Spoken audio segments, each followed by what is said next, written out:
Okay, I think that worked. I'm gonna be really upset if it doesn't. Okay, let's try it again. Just do clicks. Do clicks. Okay. One day at the conservation park. The story begins with a boy named Liam. He is such an animal lover that he loves to go to the conservation parks because he knows that his visit to the park will contribute to taking care of all the species that can be found and even prevent species from becoming endangered. Liam is in a nature class at school where he has learned about a lot of different types of animals. Each one of these animals has an importance in the ecosystem, and he learned about how they all depend on each other. One day, Liam went to the park with his mom and got distracted by the zebras. In a matter of time, he realized that he had lost sight of his mom. Suddenly, Liam heard a very loud noise coming from the other side of the park and was curious to know what the noise could be. So he followed the noise and was amazed by what, or better said, who, was making the loud noise. Liam was astonished by what his eyes were perceiving. He saw some animals talking to each other, and the most amazing part was that he could understand everything. Hey, are you gonna stay there all day long? Could you bring me more bamboo? I'm so hungry, and these humans don't understand that I eat a lot and be a lot and me a lot. If you don't mind, of course. Oh, I forgot to introduce myself. That's so rude. I'm Billy. Nice to meet you. Liam had done his research about pandas and he had read that pandas are a charismatic species, which is a perfect description for Billy. Pandas such as Billy are known for being a flagship species. This species helps to collect profits to protect their own species and other species too. Hey, be polite. Billy is our guest. Hi, I'm Nathaniel the bird. Nice to meet you.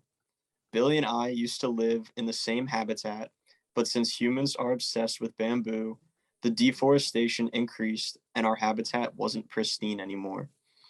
Some people that have a noble heart decided to bring us here so that we can have a better life and keep our species alive.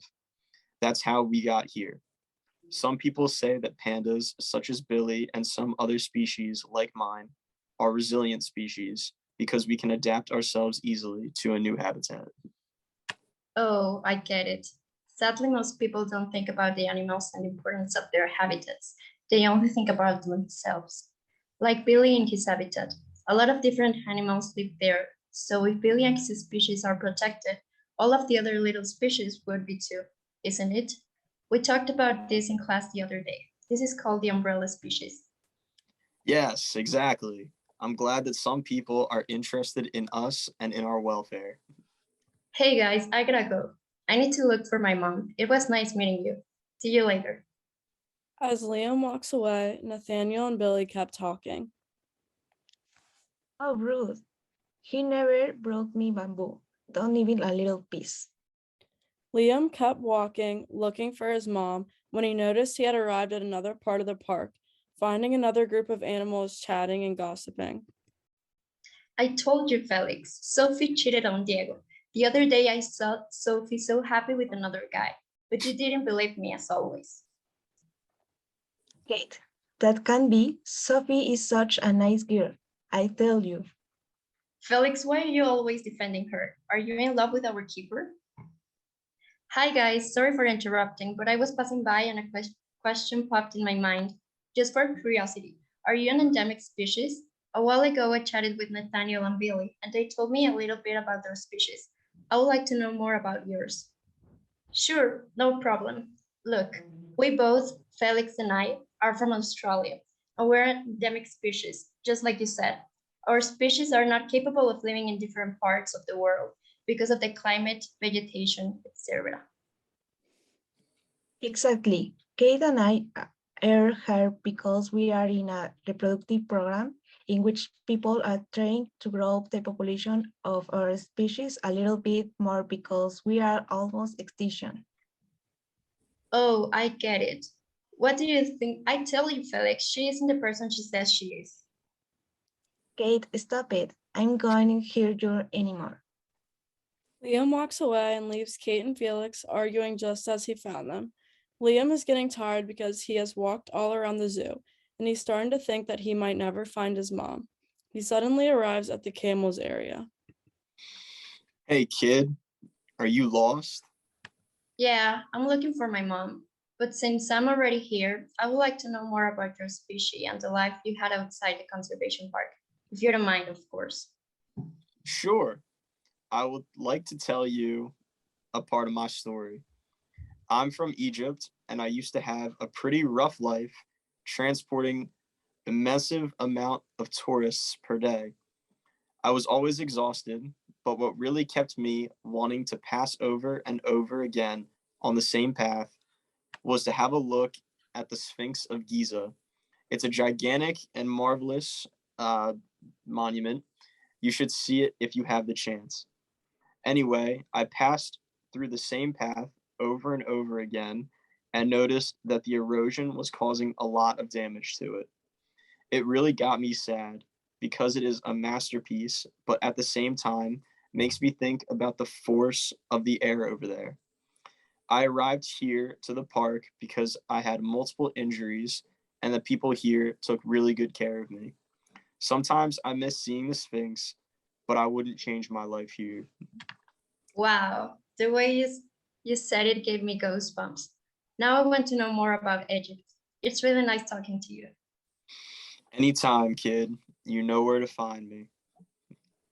Liam continued his journey through the different areas of the park until he arrived at the tropical area of the park. There he meets Sarah the anaconda. Wow, you live here? Yes, sir. Sure, I do. May I ask you something? Sure, go ahead.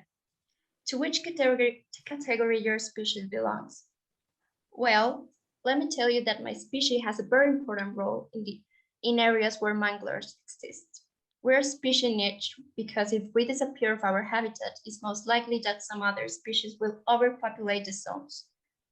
We, anacondas, control the plagues of algae in the Amazonas. We have a very important role in there. Also, they can also, wait, what? Okay, we should cut this part of the video. um, Something really characteristic of the Amazonas is the discovery mangroves, which also have a very important role in the ecosystem. Wow, you used to live there? That's amazing. Could you tell me more, please? Okay, there in the Amazonas, we suffer a lot of eutrophication, which causes algae to grow in an exponential way. Sometimes when there is a lot of rain, this causes a runoff, and all of the water goes to a estuary where the water meets the sea. The Amazonas is one of the lungs of the world. So, Liam, reflect about the importance of these ecosystems as well as the animals that live in them, and start spreading the word so more people analyze their actions, the same way you did today with all of us. This will help us all, not only to us, the animals, but the entire world.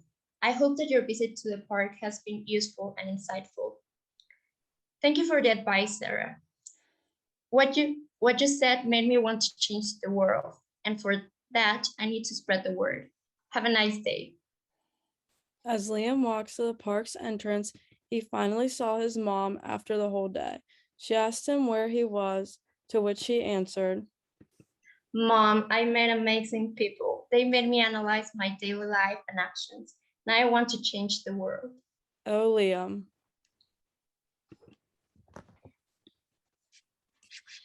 Nice. Okay, should I stop the Nice. recording, I guess? Yeah. Yeah.